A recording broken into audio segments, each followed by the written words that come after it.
Hi everyone, I'm Alicia Krause. Thanks for tuning in. I'm doing a live right now on Instagram, and of course if you're watching on YouTube, it is posted a little bit later, but thank you for watching, and please be sure to subscribe and comment. I try to read and respond to every single person, even the crazies who disagree with me.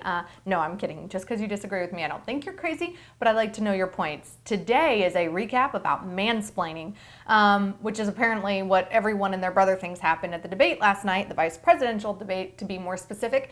And so I watched it in the middle of during dinner chaos with 4 girls running around. I think that both of the candidates got in some okay liners. I actually was expecting Kamala Harris to do a lot better, and I was expecting Vice President Mike Pence to do a lot worse, but he actually proved that he's better at this, and by at this, I mean the politics of a debate and kind of the visual of how to handle yourself. It reminded me of some good old-fashioned decorum that we used to see in past presidential debates, more so in the late 90s, early 2000s, that we haven't seen, I think, really since 2012, unfortunately.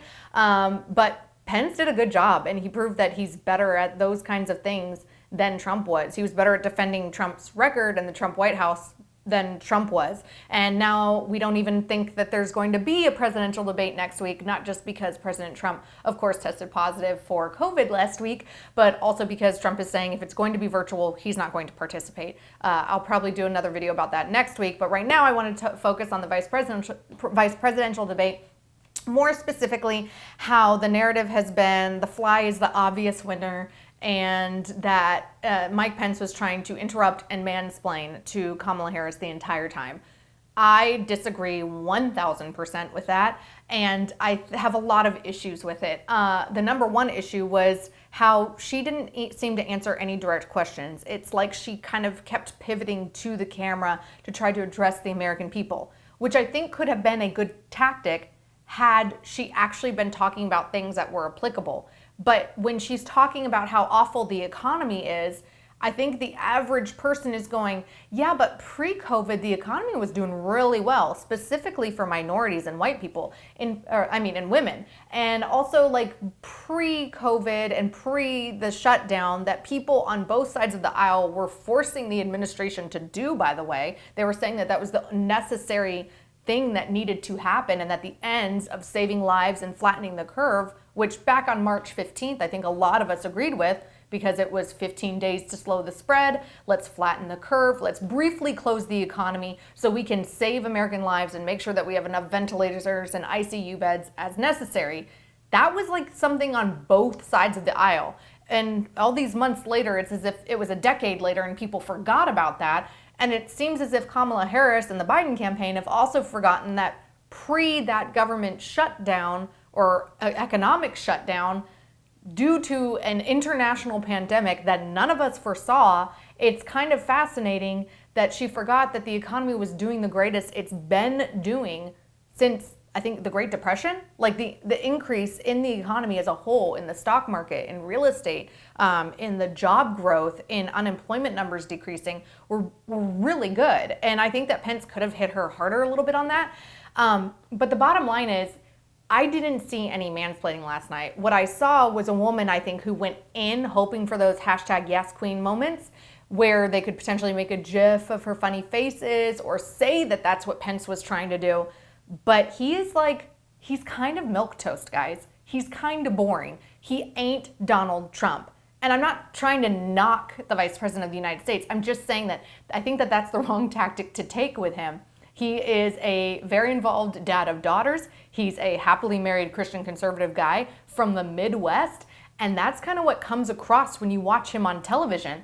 He hit back on some things. He made a little plagiarism dig, but even when he makes those digs, it's kind of like soft-spoken and under his breath and really slow. Actually, I kind of wanted him to speak up and speak faster. I mean, not Ben Shapiro level speed, but I was like, come on, you're limited on time. The moderator is going to keep you to your time. You need to get this point across in your 2 minutes or less.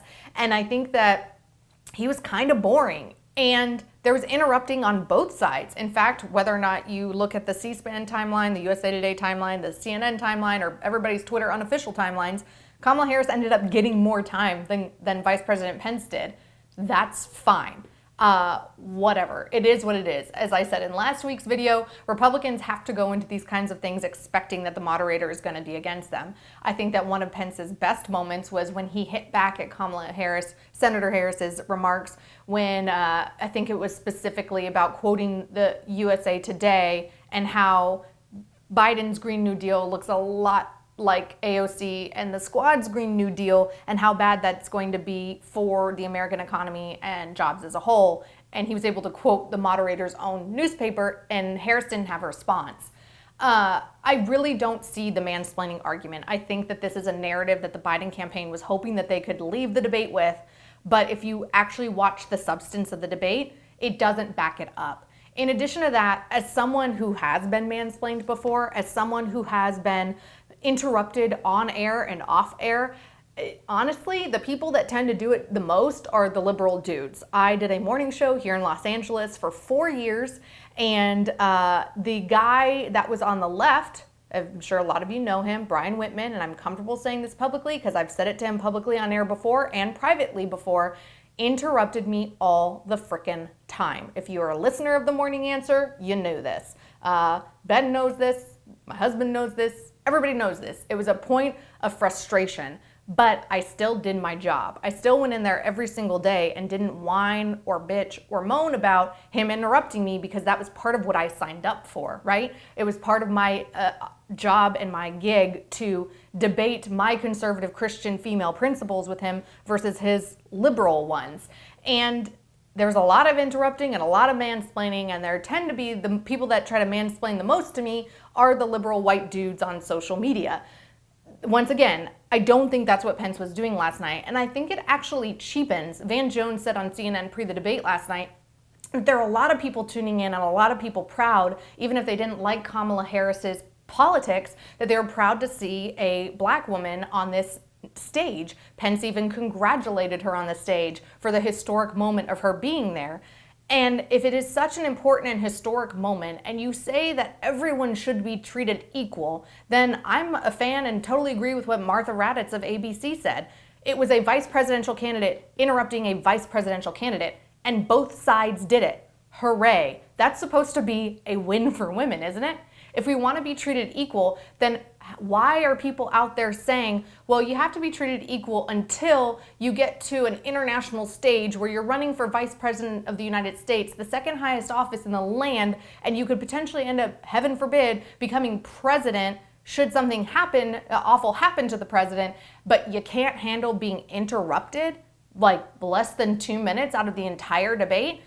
That doesn't seem like feminism to me. That doesn't seem like equality to me. And as many people have pointed out, it'll be real interesting next week when Amy Coney Barrett goes up in front of the Senate Judiciary Committee, and she's mansplained and she's interrupted a lot by people on the left, and the mainstream media and the left and feminists will not come to her defense. Because once again, it points out a hypocrisy that I've talked about many a time, that the left tends to be yes, all women, and I put that in air quotes because they aren't yes, all women. They're yes, all women unless you don't toe their line. They're yes, all women unless you plan on voting for Trump. They're yes, all women unless you're pro-life, unless you're a Christian, unless you're a Catholic, unless you have a large family, unless you're a heterosexual woman that's happily married, unless you're a homeschool mom, unless you want the economy to reopen, unless you carry a gun. The list can go on and on and on. So truly, this narrative from them points out that they have to try to attack with the mansplaining, because on substance, they cannot attack what Mike Pence's performance was last night. And they don't want to admit that Kamala Harris could have come in and done a lot better. And honestly, given the fact that she has been in politics for so long, and she was a prosecutor, the top cop in the state of California, who's, argued cases before, you'd think that she would be a vastly better communicator. But last night was an example of why she didn't get any delegates. And the reason she didn't get any delegates is because she doesn't have her facts right. Her talking points are really unconvincing, and she comes off as really impersonable and unlikable. And I know that some people are going to say, well, you're just saying that because she's a woman. No, I would say the exact same thing about Donald Trump. He doesn't come across as that likable. His facts are wrong a lot of the time, and he's not the best at convincing the American voters, especially women, to vote for him. But I can critique both sides equally because I'm treating them both as equal people on the international stage running for some of the highest offices in the land. So I don't know. I just think that the mansplaining argument is real dumb. I think the whining about interrupting is real dumb. And I was glad to see a lot of substance in last night's debate. I think that some of the questions from the moderator could have been more direct. I think they could have been followed up on and they could have been tougher. I definitely think that she was favoring Kamala, and there are moments where Senator Harris was trying to butter her up with, oh, good segue, and that's a good question, and stuff like that. But listen, there are some downsides of being a woman in the public eye. I said on Twitter that, we make faces. Women emote a lot. I obviously talk with my hands a lot. I can't even rewatch my YouTube videos because I talk with my hands so much. But this is what I do in real life too. Sorry, folks, if it annoys you. And one of the things about women is sometimes we gotta watch our faces, especially when you're in the public eye. Sometimes we have to watch how we dress. Kamala, I think, looked great last night. I'd prefer maybe a dress on her or a jumpsuit, not a pantsuit. It's a little too reminiscent of Hillary Clinton for me, but the girl's contour and eyelashes were on point, and I respect her. She looked beautiful. Those things, people judge women for. But if we want to be treated equally and we wanted to be judged equal as men, turns out women are capable of looking good and getting their point across all at the same time. And I think that it underestimates herself when Kamala Harris tries to talk about Mike Pence mansplaining, and instead of being able to defend herself and defend her record and defend her presidential candidate, that she signed on to his campaign. Anyway, I think that that's my end of rant today, and I want everyone's comments and feedback, and let me know if you think Mike Pence was mansplaining. Let me know too, stories of your mansplaining, because I'm sure it's happened on both sides. I know that my experience is anecdotal, but a lot of anecdotal evidence I hear from a lot of my female followers is that the times that they get mansplained to or interrupted the most tend to be from left-leaning men. So if that is you, let me know, and I will see you guys soon.